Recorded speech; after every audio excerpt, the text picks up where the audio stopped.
Hello everyone. Today's book is called The Fox in the Dandelion Sea.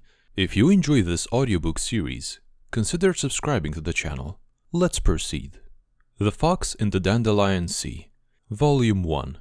Dandelion, dandelion, ride the wind to a faraway land. The fox chants, an unforgettable Mondstadt fairy tale about a hunter and a fox. The Fox in the Dandelion Sea, an 11-part story, begins here. Dandelion, dandelion, ride the wind to a faraway land. The little fox chanted. He blew the dandelion flower and sent the seeds flying. He then spoke in a more serious tone. May my teacher's wishes ride the wind and reach the animal Archon. A wind blew past us and swept away the dandelion seeds. Did they fly to a better place, carrying my hopes and dreams there with them? When did this happen? Some time ago, behind the village, there grew a forest of countless lush trees. At the center of this forest, there was a small lake. The lake was like the stained glass windows of the Mondstadt Cathedral, crystal clear and shimmering in the sunlight. The sun shone through the treetops and glistened on the water's surface like fragments of gemstones. It was really something. The weather was cool that day. I was hunting in the forest when I arrived at the lake's edge. The shimmering water somehow reminded me of a girl I loved a long time ago. I couldn't remember much about her, but I felt that her eyes must have looked like the lake, glittering as if harboring fragments of gemstones within. I became lost in thought as I stared at the glistening water.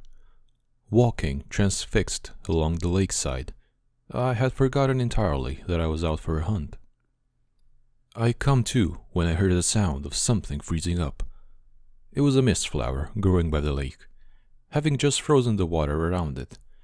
Next to it was a white fox, its tail frozen in the ice. Poor critter. It must have had its tail in the water by the mist flower while it was drinking. Mist flowers are dangerous plants and can cause frostbites if handled without care. Extreme caution must be taken when handling them. As it saw me approach, the fox struggled in fear, but its still frozen tail kept it rooted to the spot. The fox whimpered in pain. Oh no, this won't do, I thought to myself. Poor critter. It's gonna die anyway if I don't save it, so I might as well end its pain by bringing it home as my game for the day. I imagined what a delicious fox stew I could cook with the carrots I grew. Just thinking of the hot stew gave me energy and brought a smile to my face. So I took out my hunting bow and slowly walked towards it. Be good and stay put. Volume 2. Be good and stay put. Trapped by a mist flower, what does fate have in store by the fox who met a hunter? The story of the hunter and the fox continues in part 2. Be good and stay put. That's what my father's father had taught me. When I went fox hunting, I always chanted his words silently, so that my hands wouldn't shake when pulling the bowstring. But just as I was about to release the arrow, the fox lifted its head and looked me straight in the eyes. It had eyes like the lake, glistening as if harboring fragments of gemstone within. My head began spinning as if a strong wind were blowing inside it. My arrow missed its target and instead smashed the ice, releasing the fox's tail. The fox raised its tail and looked at me once more before running into the forest. I came to my senses and began the chase. But who in this world can run faster than a fox? Gradually, the fox began to shrink into the distance, eventually turning into a white spot. Hey! Don't go! I shouted, barely catching my breath. After hearing my words, the spot seemed to slow. Is it waiting for me? I pondered. If running for its life, a fox is able to shake off anyone in no time. Foxes are strange animals. Even when running on a flat plain like Windrise, where one can see clearly for miles ahead, they somehow still seem to disappear from view. It's almost as if they run into another world. This led to my conclusion. The fox must be waiting for me. Convinced of this fact, I chased the glittering white spot for hours on end. Suddenly, a chilling wind began to blow. I stood there shivering, and what I saw next astounded me. How can this be? Suddenly, instead of one, there were now 2 white spots in view. More appeared, 3, 4, 5. They seemed to grow in number as the winds blew. Eventually, I lost track. Suddenly, with a stinging sensation, one of them flew directly into my eye. Upon inspection, I discovered that the spots were in fact nothing more than dandelion seeds floating in the wind. The fox had disappeared. I laughed at my own foolishness and went home. For supper, I had carrot fox stew, though without fox. Or any other meat for that matter. The gods know how much I hate boiled carrots without meat. I felt starving and, in time, fell asleep. I woke in the middle of the night to something stirring outside my door. Volume 3. The hunter of fruitless hunts was awoken by a commotion outside. Who is at the door? The story of the hunter and the fox continues. The Fox in the Dandelion Sea, Part 3. Having failed to catch the fox, I went to sleep with only tasteless boiled carrots in my stomach. If not for what happened next, I would have forgotten about the fox by now. I awoke with a start to strange noises coming from outside my door. Perhaps boars have come to eat my carrots? I hopped out of bed and opened my door. To my surprise, there stood a tiny little white fox. Its fur was so white that it glowed in the dark, not unlike the way the sunlight sparkles on the water after filtering through the treetops. It must be that fox from earlier today. I thought again of those eyes that looked like gemstones in the water, gazing at me as if from the depths of my heart. And so I walked over to the fox, unarmed and with tired eyes. This time it stayed still and waited for me in silence. The closer I drew, the greater in stature it became. By the time I stood before it, it had magically transformed into a human. She was a tall and slender woman, with a swan-like neck and pearly skin. Her eyes sparkled like gemstone fragments in pools of water. In the darkness, they seemed to shine like rays of sunlight on water after filtering through the treetops. What a beauty! She looks a lot like the girl I fell in love with long ago, though I barely remember her name. Those eyes tell me she must be her. I thought to myself, this can't be. Must be some type of fox magic. Stranger still, the idea of fox magic had only occurred to me in that instance. You'd believe anything after you'd seen those eyes. For all the magic and transformation I had witnessed, nothing amazed me quite as much as the gemstone lakes of her eyes. For a while, we stood silently in the dead of night. And at last she spoke, though not in our common tongue. I could somehow understand her, some other magic perhaps. I would have died by the lake if I had not come in my hour of need. She paused and continued, although to die by that gemstone lake is no bad thing. We foxes are grateful beings, so you must let me return the favor. She bowed to me, and her long silky black hair flowed down her shoulders like streams. Volume 4. After a few days apart, a long-awaited reunion takes place on a midsummer's night amidst a veritable blizzard of dandelion seeds. At the direction of the fox, an ocean of dandelions opens up before the hunter's very eyes. For the next few days after that night, the fox never came again. But in those few days, prey in the forest became gradually more abundant, everything from small finches, long-legged cranes, and even scurrying boars. Maybe it was due to the change in season. Or maybe it was some sort of reparation from the fox. In any case, real stew had been served on the table these last few days. But the fox never came again. As strange as it may seem, it had honestly been easier to sleep hungry. Even with a full, satisfied stomach, I couldn't help but think about the day we met and the woman that the fox had turned into. When I would gaze upon her eyes again, glittering like water in a lake, lying half asleep with a heart full of turmoil, I heard a faint sound outside my door. I hopped from the bed and swung open the door, eager to see a small white silhouette awaiting me. But there was no Lake Blue Eyes, and there was no fluffy white foxtail.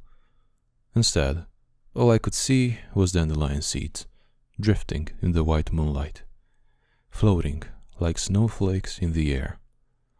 Suddenly, something caught in my nostrils. Immediately, the fluffy white dandelion seeds began to swirl, filling the sky like a snowstorm.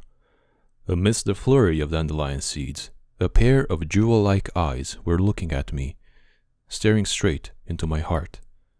Waving away the dandelions swirling about, I started walking towards the small fox.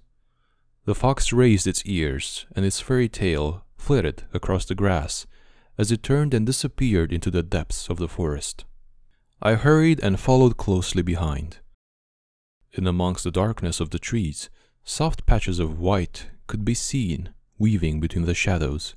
Their silhouettes tiptoed like moonlight cast among the tree leaves, or like the hesitant strides of a crafty Seelie.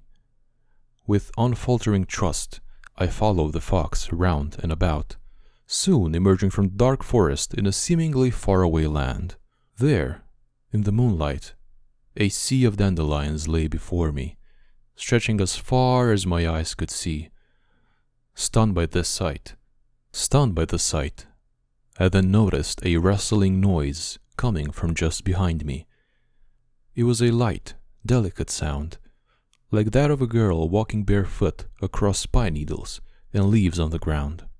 The fox approached me from behind. The night air ferried her presence, cool and damp, whisked together with a slightly bitter fragrance of dandelion flowers. Two hands with long, ice-cold fingers rested upon my shoulders.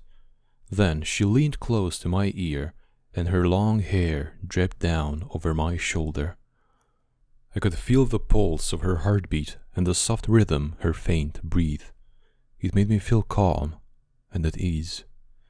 Only the foxes know the way to this place. It is the homeland of the dandelions.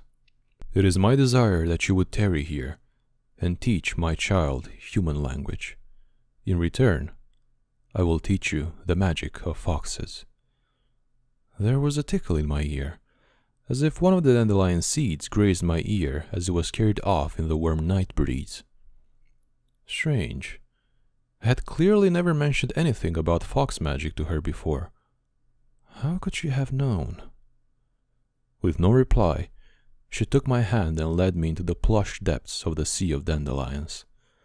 The night breeze from the south, as well as the breeze from the north, both carried the bitter fragrance of dandelion flowers and faded memories. She led me to gently frolic through the velvety white fields of dandelions until the moon rose high in the starry sky. Volume 5. Upon accepting the fox's conditions, he came to the place where all the prey who disappeared had eventually gone to, an endless field of dandelions. The story of the hunter and the fox in the Sea of Dandelions. The Fox in the Dandelion Sea. Part 5. In a boundless sea of dandelions that existed in the middle of nowhere, I watched as the dandelion seeds took off at the softest touch of a breeze. Suddenly, I knew the answer to that question that had been lingering on my mind for years. So all the foxes that disappeared during the hunt, this is where they hide away, I thought to myself. What a beautiful place.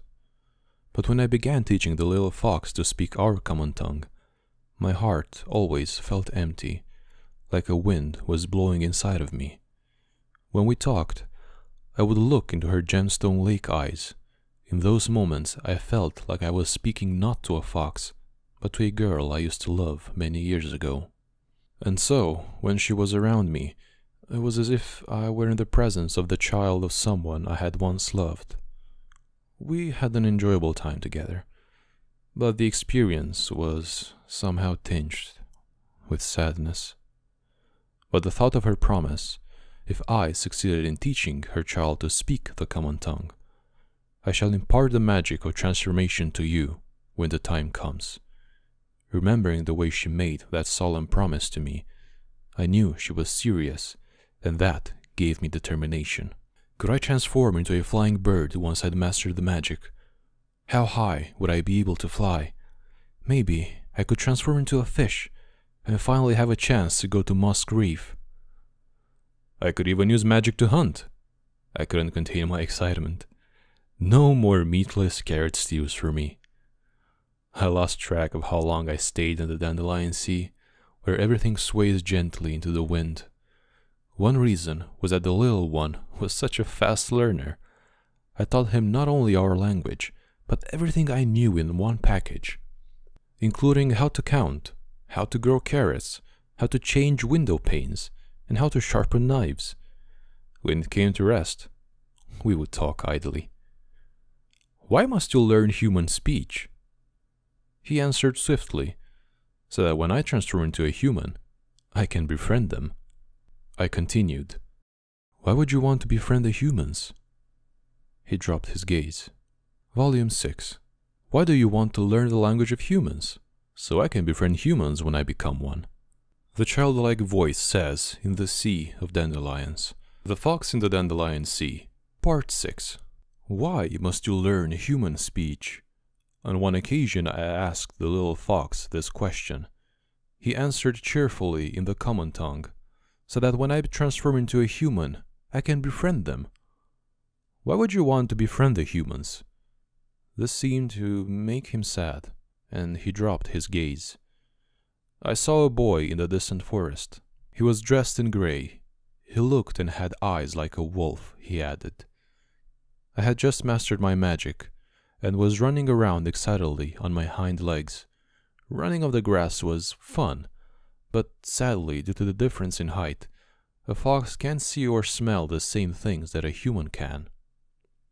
I'm sure you can guess what happened next, teacher. Suddenly, I realized a horrible truth. I was lost. There was pain in his voice as he relayed the events of that day. In the end, he had wandered into some faraway wood and encountered vicious monsters. Just when he thought he was done for, that grey lupine boy suddenly leaped out of the forest and chased away the monsters. Without a word, he turned around and vanished into the woods. What was that, Razor? Sorry about that little intermission, but I was actually excited to hear that Razor is part of this book.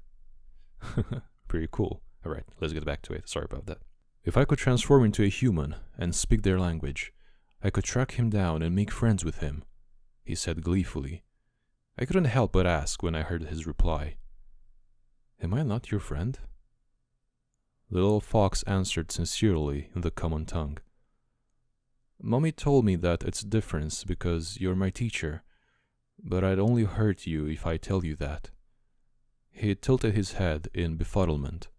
His fluffy tail patted the surrounding dandelions as he pondered over this difficult issue. I know, he burst out. If I know something that you don't, that would make me your teacher. If we are both teachers, that would make us equals. Then we can be friends. Still unfamiliar with the common language, he did his best to get the sentence out quickly. Teacher, please allow me to teach you some magic that only I know. Volume 7. Dandelion, dandelion, ride the wind to a faraway land. The fox chants.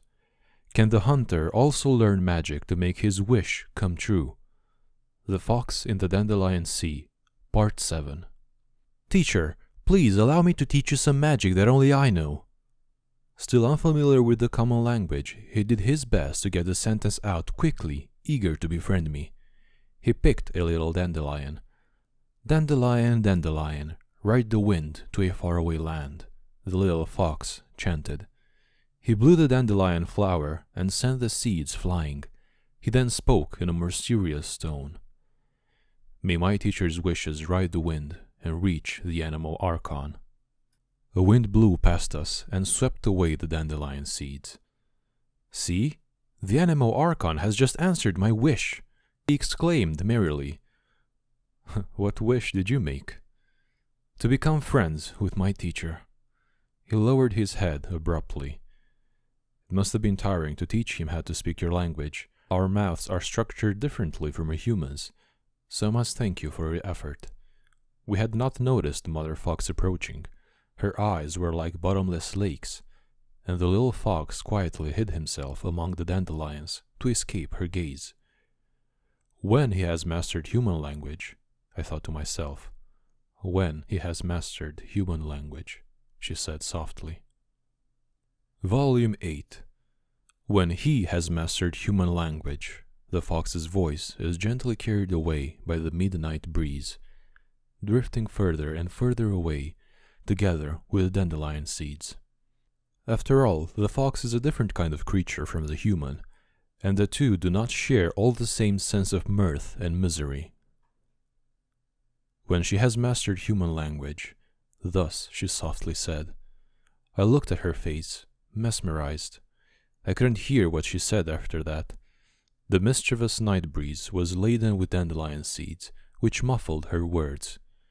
Or perhaps that was her native language, the language of dandelions. She began to laugh as she perceived my clumsy, gauche appearance.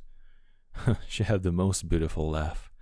The curved pupils in her eyes glistened like two crescent moons shining on ripples in the lake. "Now tell me then, why is it you wish to learn fox magic?" "I want to learn to transform just like foxes do.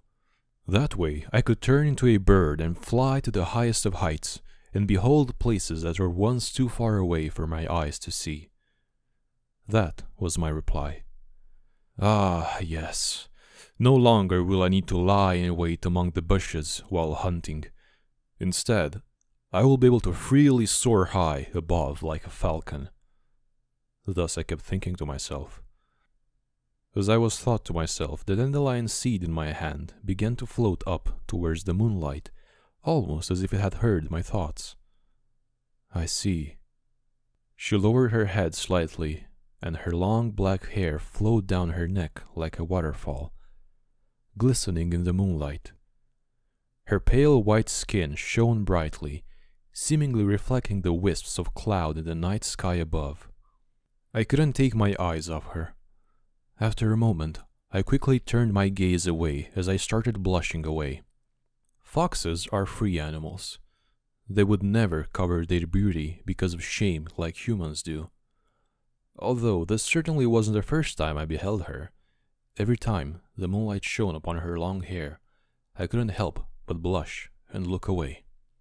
She turned her face in thought for a moment and let out a gentle sigh. She seemed rather displeased. We sat amidst the dandelion sea, not saying a word.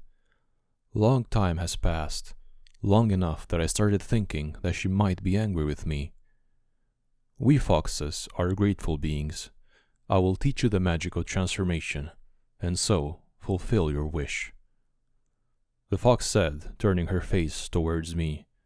Her lake blue eyes shone in the moonlight, and it made me feel at peace. Thank goodness, she wasn't mad at me. For some reason I could not clearly name, I quietly heaved a sigh of relief. Volume 9. When I have taught all that there is to teach, will it be possible to see the sea of dandelions again?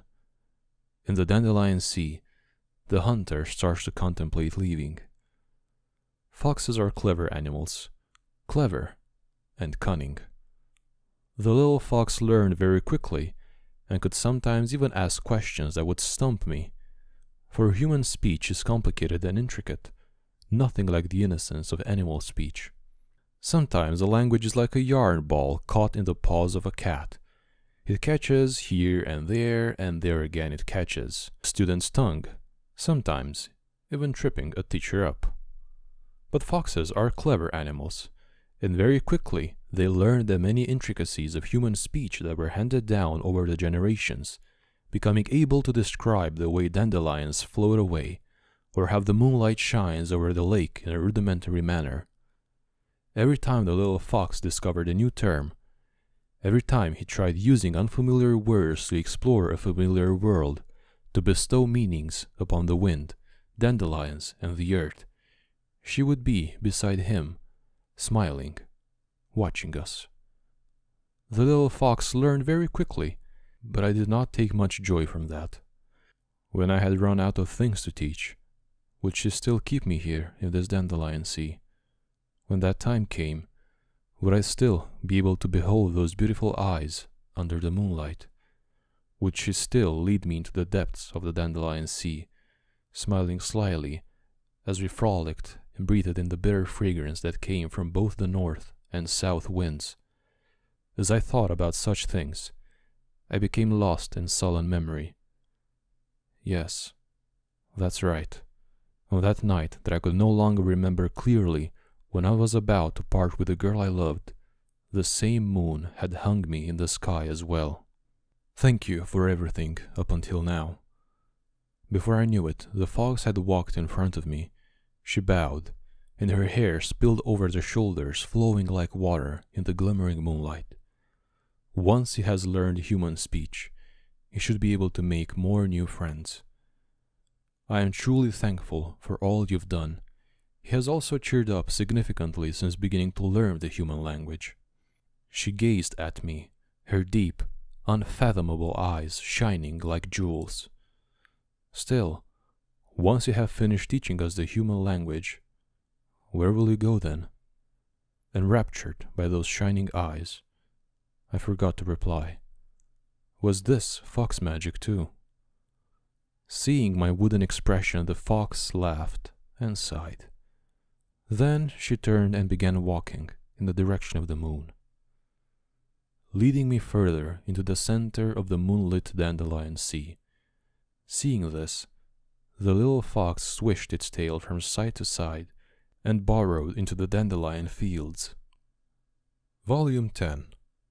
The somber parting has finally arrived. The fox bids farewell to its mother, teacher, and the dandelion sea. It's time to live up to the promise. The Fox in the Dandelion Sea, Part 10. The little fox kept waving back to us as he walked. His figure grew smaller and smaller until it became a tiny white spot, which blended into the dandelion sea and slowly faded away. After he had gone, the mother fox turned and walked to me. The closer she drew, the greater in stature she became. By the time she stood before me, she had transformed into a human. She was a tall and slender woman, with a swan-like neck and pearly skin. Her eyes sparkled like gemstone fragments in pools of water. In the darkness, they seemed to shine like rays of sunlight on water after filtering through the treetops. What a beauty! She looks a lot like the girl I fell in love with a long time ago, though I barely remember her name. Those eyes tell me she must be her. I thought to myself. For all the magic and transformation I had witnessed, still nothing amazed me quite as much as the gemstone lakes of her eyes. For a while we stood silently in the dandelion sea. At last I could no longer contain myself, and opened my mouth. Is this the magic you wanted to teach me? The magic of transformation? It is. I am most grateful for all your help over this long period. She bowed to me, her long silky black hair flowing down her shoulders like streams. Although saying farewell to the little fox left emptiness in my heart, I soon became exhilarated at the thought of the transformation magic that I was about to learn. Could I transform into a flying bird once I'd mastered the magic? How high would I be able to fly? Maybe I could transform into a fish, and finally have a chance to go to Musk Reef. I could even use magic to hunt. I couldn't contain my excitement. No more meatless carrot stews for me. Then I shall ask you to stand still. She walked circles around me, her body growing in size with each pass. No, not just her. The dandelions were also growing in size. They had only been at my ankles when she started, but now stretched over to my waist, growing as if turning into towering trees. It was only when I started to feel strange that I realized that the fox had become a giant. Volume 11. Dandelion, dandelion, ride the wind to a faraway land. The fox chants, an unforgettable Mondstadt fairy tale about a hunter and a fox. The Fox in the Dandelion Sea, the final installment. I started to feel strange, and then I noticed I had turned into a dandelion. Even if I wanted to protest, the dandelion had no mouth nor tongue for me to make a sound. All I could do was watch helplessly as the giant gently picked the dandelion plant from the ground and held it between her thumb and index finger. Dandelion, dandelion, ride the wind to a faraway land. The fox chanted. And then, with a puff, the dandelion seeds began to dance in the air. I was caught up in a storm and whisked away to a distant sky. The swirling made my head dizzy. Those eyes that glistened like gemstones in the lake had left me, along with my consciousness and the promise she had made. Oh, Anemo Archon, I beg you to turn us into humans, for only then can we be safe from their hunting bows and knives. When I awoke, I found myself in the woods behind my village. The woods were full of lush trees, and at the center of the woods was a small lake. The lake was like stained glass windows of the Mondstadt Cathedral, crystal clear and shimmering in the light. The sun shone through the treetops and glistened on the water's surface like fragments of gemstone. It was really something. The weather was cool that day. I was hunting in the forest when I arrived at the lake's edge. The shimmering water somehow reminded me of a girl I loved a long time ago. I couldn't remember much about her, but I felt that her eyes must have looked like the lake, glittering as if harboring fragments of gemstones within. I must have lost myself in thought that day, drifting off into sleep as I watched the sparkling lake. Thank you very much for listening. I think this is my favorite book so far, so it was really fun to record. As always, if you enjoyed the video, please leave a like and also consider subscribing to the channel. Thank you very much, and see you next time.